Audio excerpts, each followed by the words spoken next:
Hello and welcome to Tech Deals. Have you recently built a new computer, upgraded an old computer with a new boot drive, or received a computer used or donated that needs to have Windows 10 installed on it, but you're not quite sure on how to do that? Not to worry, you've come to the right place. I'm going to show you today how to create a USB Windows 10 installation drive.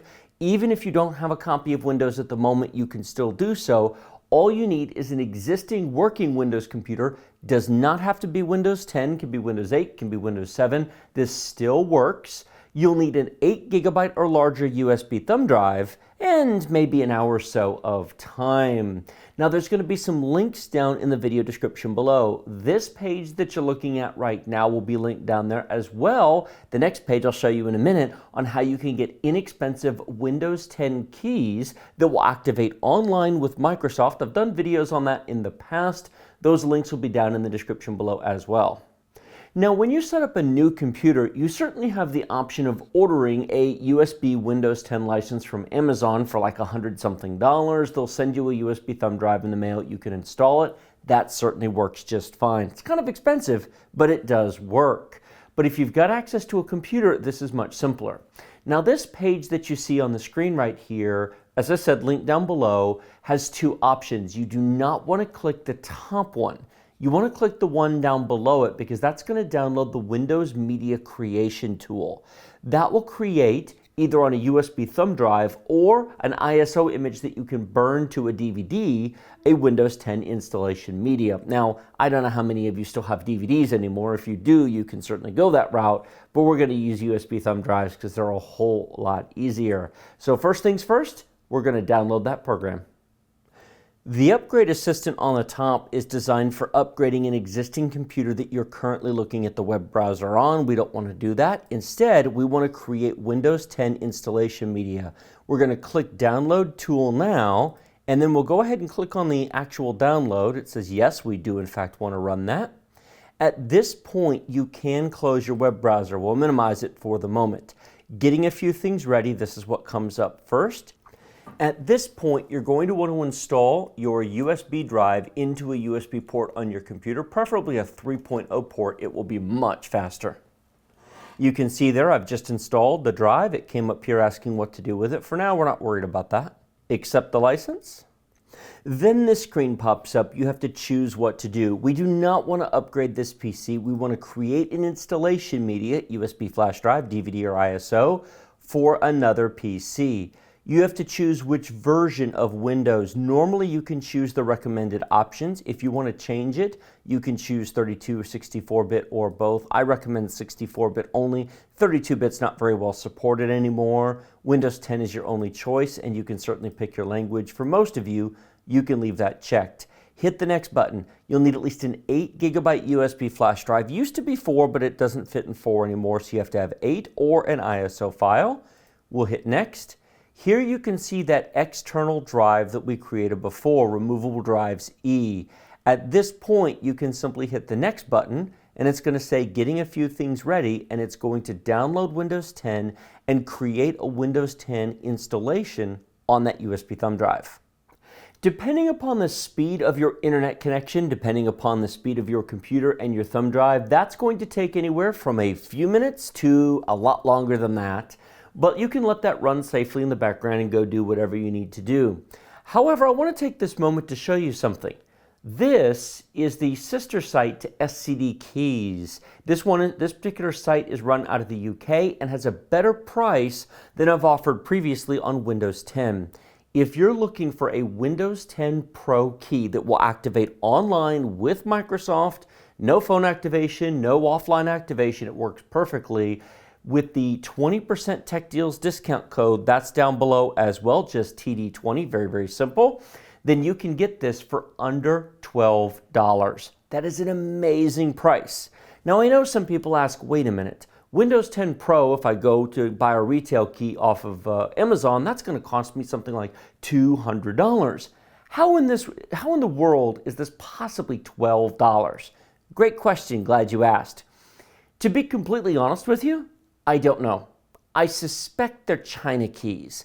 Microsoft has had to deal with a huge range of piracy problems in China and certain other countries, and so they have discounted the price of Windows 10 licenses, and they did this for 8 and 7 as well, because they would rather get $3, $4, $5 over there than no dollars. Windows 10 keys are not region locked. In fact, look right on there, it says global. Microsoft, to the best of my knowledge, has never done region locking to keys. They might in the future if everybody keeps doing it, but hey, for the moment it works. So companies like this can go over to China and buy keys for very, very cheap and then sell them to you for a bit more and make a couple dollars in the process. So for just under $12, you can get yourself a key that activates straight with Microsoft. It might be a Chinese OEM key, but it works for the English version. And if it works for the English version, that's good enough for me.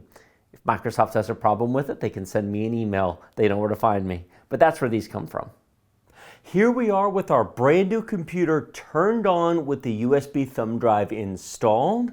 Because this machine has never been set up before, the first thing that came up on the screen was press F1 to accept the defaults, press F2 to enter setup. I pressed F2, which you should do, and this is the screen you're going to see. Now, your brand new computer may very well need a BIOS update, but that's a topic for another video. If you need to update your BIOS, I do recommend updating your system BIOS when you're first building your machine, at least to get it current to whenever you're installing Windows. Beyond that, the only other major thing that you may want to do in the BIOS is turn on XMP or a DOCP if you're on an AMD platform such as an ASUS motherboard. That'll get your system memory running at full speed. You may also have to do some configuration to the drives. This is my home theater PC and there are a lot of drives in there, and we need to make sure that the first drive that the system is trying to boot from in this case is the NVMe M.2 drive, and that it's not trying to boot from one of the hard drives or secondary SATA SSDs that are just for data storage. The configuration of your BIOS and how you set this up is going to vary from platform to platform and motherboard to motherboard. I cannot sit here and give you specific step-by-step instructions because they would only be applicable to this specific motherboard and this specific setup. Instead, let me offer you this thought. Most of you who only have 1 or 2 drives in your machine aren't going to face that particular issue, but if you have 4 or 5 drives in there, you may certainly do so. Another option that some people consider doing is physically unplugging any additional drives besides the main boot drive to make sure that everything gets set up on their C drive before they try plugging in additional drives. If you do set up Windows that way and then you plug in additional drives, the system may or may not boot. Depends upon how it's configured. If it boots, great. Windows is smart, the BIOS is smart, it took care of you. If it doesn't boot and says non-system disk, not to worry. You can still unplug those drives and it will boot into Windows. What you'll have to do in that case is go into the BIOS and reconfigure the system's boot order in order to get it to run. Sound like a fun adventure yet? Not to worry, we're going to go through this step by step, then we're going to get to the Windows installation. At various points during this, we're going to go full screen and it's just going to be my voice. And we can do this because if you look carefully behind me, I'm capturing at full screen. I've got a second computer over there with a hardware capture card. It's actually running through that to the monitor. So, with that being said, let's take it full screen. Here we are with the H370 Performance. This is version 1.0. This is a launch board. It will definitely need a BIOS update, but we'll get to that in just a minute. You can see here the 16 gigabytes of RAM installed, and it's currently running at 2133. I mentioned before about turning on XMP. I'm going to come over here to the advanced mode, overclock tweaker, DRAM configuration, DRAM frequency. We are going to set this to 2666. A quick note in post, once the BIOS was updated to the latest version, XMP showed up as an option. It still doesn't work with more than 2666, but then you don't have to set it manually. There is an XMP option once the BIOS is up to date. Now we have DDR4 3200 installed, but this is not a Z board. So it doesn't support 3200, it only supports 2666. It's not that big a deal, not for a media PC. If you want to support 3200, you'll need to get a Z board. With that being said, we're going to come over to the advanced page. There are a variety of things that can be configured here. One thing that I did is I disabled the serial port. You can certainly leave it on, but we have nothing plugged into it, so that's going to stay disabled. If we come over to the tool page, and this is very important to note that this will vary wildly between BIOSes. If we come down here, you will notice Instant Flash and Internet Flash. I can absolutely download the BIOS using a USB thumb drive from another computer, but with Internet Flash, why? We're going to press enter on Internet Flash. It's going to analyze our internet connection. This will give us the opportunity to download the latest BIOS for this motherboard before we even start Windows without even having to mess with another computer. This is super convenient. We are going from version 1.0 to version 3.2. That is an absolutely monster upgrade. This is going to provide us with Spectre and Meltdown fixes. You can see Intel microcode updates. ME is the Intel management engine. This is actually a critical security update. So we're going to click on update right there, and it's just going to download and install the firmware with us. No muss, no fuss. I mentioned updating the BIOS on various other videos. I've shown this once or twice on previous videos. It is a very important thing to do, especially in the era of Spectre and Meltdown. The Intel management engine, which it's updating, and AMD has a similar version on their own motherboards, it is its own operating system that runs internally on the chipset and overrides the CPU. It runs at actually a deeper level than that. It has control over your system memory, control over your Ethernet controller, completely independent of your operating system, completely independent of any antivirus. This is your first line of security. When the computer is plugged in and has power, meaning you haven't flicked the physical hardware power switch on the back of the system, this is always running 24 hours a day, 365 days a year. This is in fact what allows systems to be remote booted, remote shut down, remote updated in a corporate environment.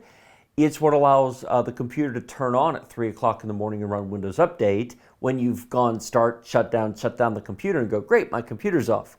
No, it's not. As long as there's power applied, it's never off. So that is what it is updating at the moment, and that is very important to do. I'm glad to see more and more motherboards have automatic updaters. It makes life so much easier rather than having to go find the correct download from the motherboard manufacturer. If your motherboard has an automatic system like this, use it.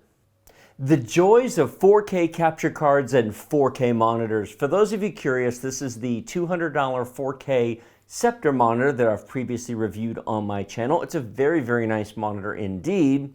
But try as I might with the AverMedia software, it wants to continue to recognize it as a 4K device and boot up that small. Now I am recording this and I'm going to attempt to blow it up in post, basically zoom into the center of it and hopefully it's readable. I almost need a 1080p capture card and a 1080p monitor to capture this at a readable size. All right, giving this a go, we will zoom this in as much as we can in post. We will hit install now. Of course, it's recording it at 4K, 60 frames per second on the hardware capture card. Here we go, activate Windows. Now put I do not have a product key. You're going to put your product key in after Windows is set up. Then you have to choose the version of Windows you're going to install. I'm choosing Windows 10 Pro because I'm going to use a Windows 10 Pro key that I showed you earlier in the video. You have to accept the license agreement. It won't install otherwise.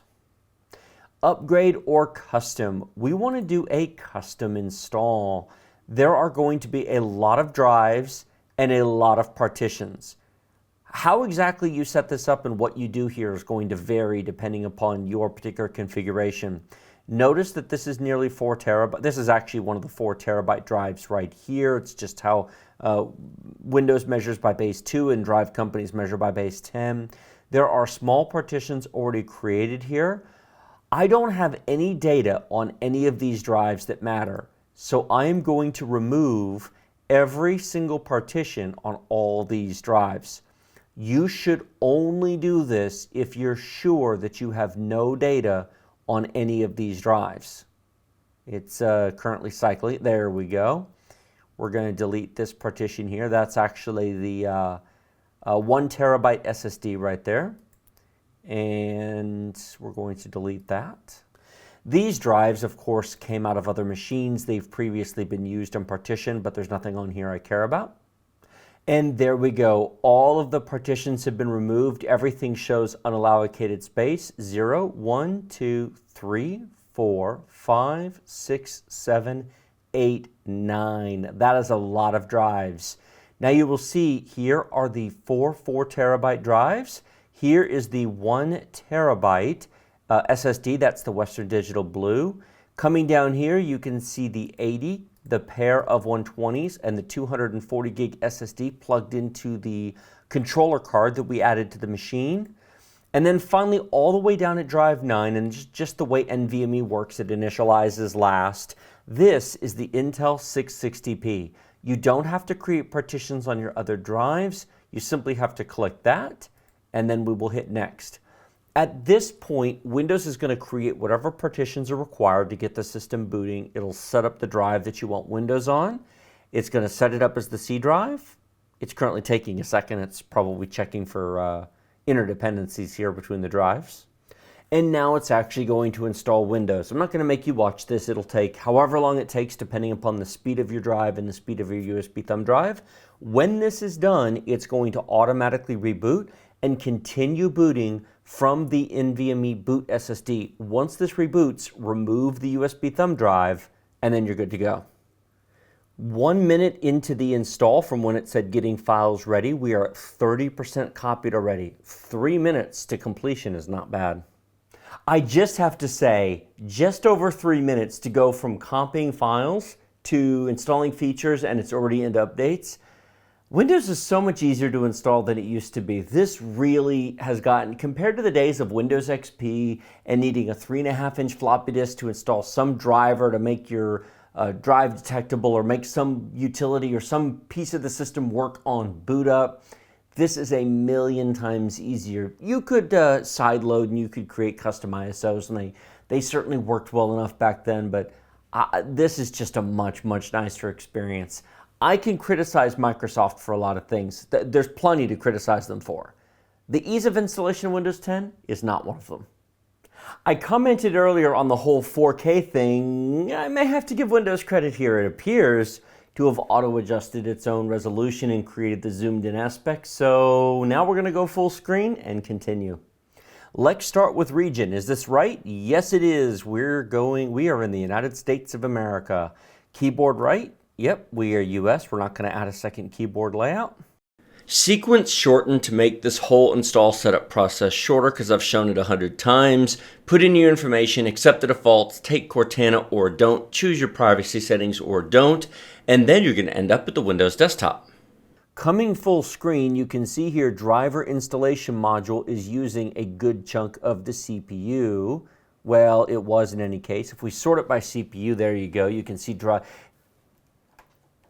And it's downloading the video drivers. Oh, it just found that we have a 4K display. No, I don't want you to change that, but it is definitely going to be busy.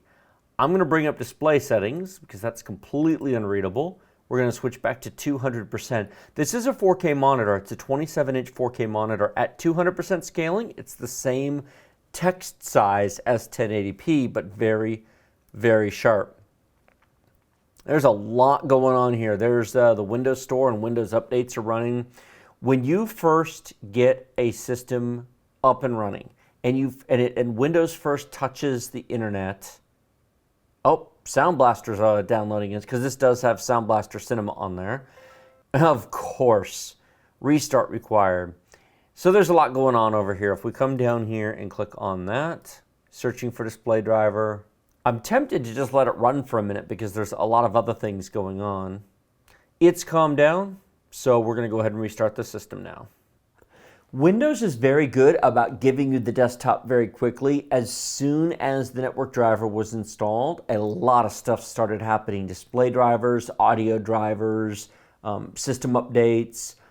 Once the audio drivers got in, it wanted to reboot. I waited for the task manager to calm down. We've given the system a reboot. It's going to boot back into Windows. It's going to need some updates at this point. We're going to have to run Windows Update. We're going to have to download the Intel display drivers from Intel and a few other things. Let's get to it. You can see here it's trying to set up Microsoft OneDrive at the moment. I don't have a Microsoft account logged in. We're going to put that in. I'll do that in just a minute, but well, since it's busy, I'm not going to bother it. What I can do, see all this nonsense right here? I don't much like this in my taskbar. It's certainly a very personal choice, but I clean all this out because I find it to be cluttering and messy, and I don't want it on my computer.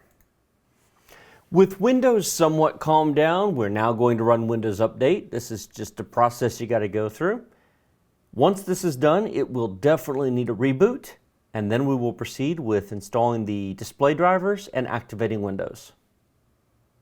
And with the Windows Update complete, we will now restart the system.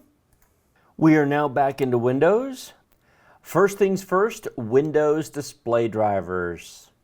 Intel has a very nice program called the Driver and Support Assistant. If you want to run it instead of downloading individual products, go ahead and agree to the license agreement. Everything needs a license agreement. This may very well find other things besides just the display drivers. Nope, just the display drivers. That's the only thing it found. Not a problem. But you can see here we have ASRock H370 Performance, Windows 10 Pro 64-bit, our CPU, our Intel Ethernet connection. It doesn't show the audio. Boy, look at all that storage. Install all updates. It'll launch that. Here we go. Yes, we want to install the display drivers. These will put much better Intel drivers on than what Microsoft provided with Windows. This is definitely something that you want to do, even with Intel integrated graphics. Yes, Microsoft provides a basic driver with Windows, but especially since this is going to be a media PC with transcoding and everything else, put the proper Intel drivers on.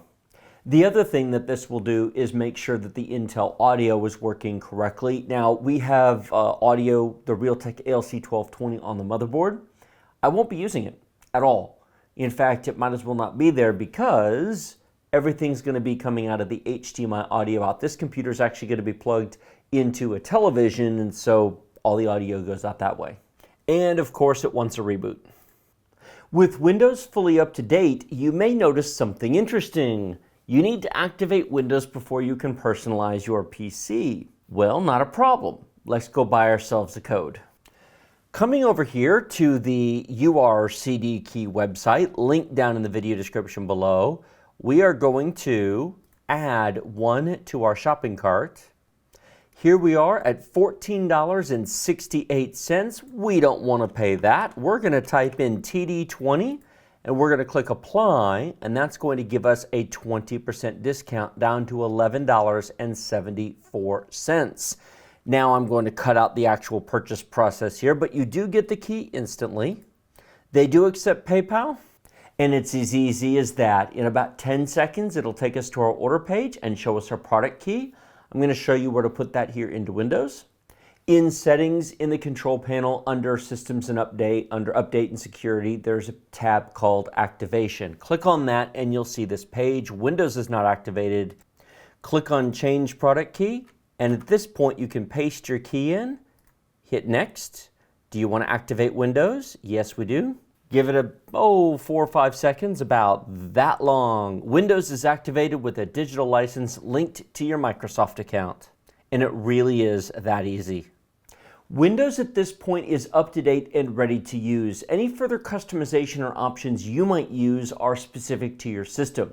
Now at this point, I am going to carry forward and show you how I'm going to set up all those drives I have set up in this machine, but that's sort of specialized to my specific use case. But some people who saw the build of this computer may be interested to see that, so I'm going to show you that here in just a minute. If you're not interested in that, you've got the point at this point. Thank you very much for watching. Remember to check those links down in the description below for the media creation tool and for the inexpensive Windows 10 keys. Those are affiliate links. They do support the channel, and you get 20% off by using the code. I certainly appreciate it.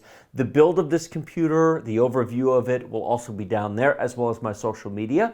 Thank you so much for watching. Like this video, comment down below, let me know what you think. And now I'm going to carry on and show you the setup of the drives. We're going to come down here to the Start button, and we're going to click with the right mouse button, and we're going to come up to Disk Management. Disk Management contains all of the drives. and we'll make this full screen. There's a lot of detail here. Now the 4 terabyte drives we're going to put into a single striped array. This is going to be a RAID 0 array. The read and write sequential performance will be spectacular. The random performance will be no better than individual drives, but it will be really, really quick when it is simply going from the individual drives. So I'm going to right click on one of these and choose New Striped Volume, and we're going to hit Next. And at this point, I want to add each of the 4 terabyte drives. These are each the same size. And when we hit Next, we're going to assign a drive letter. We can't do D because actually the Blu-ray drive is D. I am not going to make it the E drive. I'm going to make it the S drive for storage because, I don't know, why not? We'll hit Next. And we're going to call this the video drive. And we're going to choose Perform a Quick Format, or we will be here all day. And we're going to hit Next. And we're going to hit Finish. Yes, this will convert selected basic disks to dynamic disks. You cannot boot from them. That's fine. We're not trying to boot from them. This is going to take a second. It's now allocated the drives. It is formatting them. When doing operations like this with multiple drives, patience is a virtue. And with the format complete, we now have a very large drive. There is now 14.5 terabytes free on the disk. That's a whole bunch of storage. Now we're going to come back over here, and I'm going to choose a simple volume on my 1 terabyte. There we go. We're going to go ahead and do E on this one. And we're just going to call this Western Digital Blue, Perform a Quick Format. Next. This is the 1 terabyte SATA SSD. And then we're going to come down to these 4 SSDs here, which I showed during the build. These are just 4. We're going to do a spanned volume. We cannot do striped because they are not equal sizes. So we're going to do spanned, next, and then we're going to simply add the 4 remaining drives. This will give us a whole about 660 gigabytes, or 630 according to Windows. And we'll just call it SSD. Perform a quick format. Next. Finish. Yes. It's going to convert these drives to a dynamic. These are very old SSDs, and they are all connected through the third-party controller. There we go. Purple. That's not a color I think I've ever seen before. I don't think I've ever done a spanned. I always either do a simple or a stripe. This is the first time I can recall taking 4 unevenly sized drives and just turning them into 1 drive letter. And we now have those drives set up, and at this point we can close disk management.